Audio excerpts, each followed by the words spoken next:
দীর্ঘ ১৭ বছর পর ২০২৩ সালে আবারও নিউ ইয়র্কে সরাসরি ফ্লাইট পরিচালনার উদ্যোগ নেয় বাংলাদেশ বিমান। নানা কথা আর আশা দেখালেও বাস্তবতায় তা এগোয়নি। বাংলাদেশ বিমান আর বেসামরিক বিমান চলাচল কর্তৃপক্ষ বেবি চোখের কাঁদা ছোঁড়াছুড়িতেই বছর পেরিয়ে ২০২৪। এর মধ্যে নতুন করে আগুনে ঘি ঢেলেছে যুক্তরাষ্ট্রের ফেডারেল এভিয়েশন অ্যাডমিনিস্ট্রেশন FAA এর বাংলাদেশ সফর। চলতি মাসের ৯ থেকে ১২ জুন বাংলাদেশের সফরে আসেন FAA এর দক্ষিণ এশিয়ার সিনিয়র রিপ্রেজেন্টেটিভ অ্যাটাশ ড্যানিয়েল জ্যাকব। এ সময় তিনি সাক্ষাৎ করেন সিভিল এভিয়েশন চেয়ারম্যান ও পররাষ্ট্রমন্ত্রীর সঙ্গে। ৪ দিনের সফর শেষে ড্যানিয়েল জ্যাকব বেবিচকের কার্যক্রমের অগ্রগতি নিয়ে ব্রিফ করে যান মার্কিন দূতাবাসকে। পরে এ নিয়ে একটি বিজ্ঞপ্তি প্রকাশ করে দূতাবাস।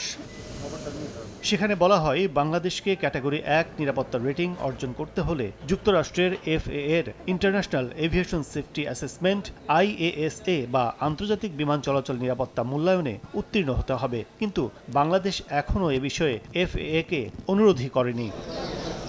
বেবিচকের ক্যাটাগরি ১ রেটিং অর্জনই শেষ নয়। পরের ধাপে যুক্তরাষ্ট্রের ট্রান্সপোর্টেশন সিকিউরিটি অ্যাডমিনিস্ট্রেশন TSA পরিদর্শন শেষে করবে মূল্যায়ন, যা নিশ্চিত করবে হযরত শাহজালাল আন্তর্জাতিক বিমানবন্দর এবং বিমান বাংলাদেশ এয়ারলাইন্স যুক্তরাষ্ট্র বাংলাদেশের মধ্যে সরাসরি ফ্লাইটের জন্য প্রয়োজনীয় নিরাপত্তা শর্ত পূরণ করেছে।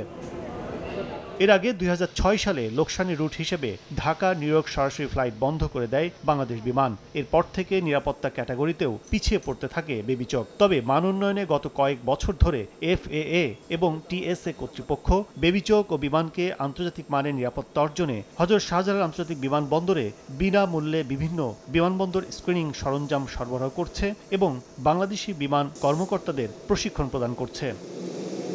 কাজল আব্দুল্লাহ, সময় সংবাদ, ঢাকা।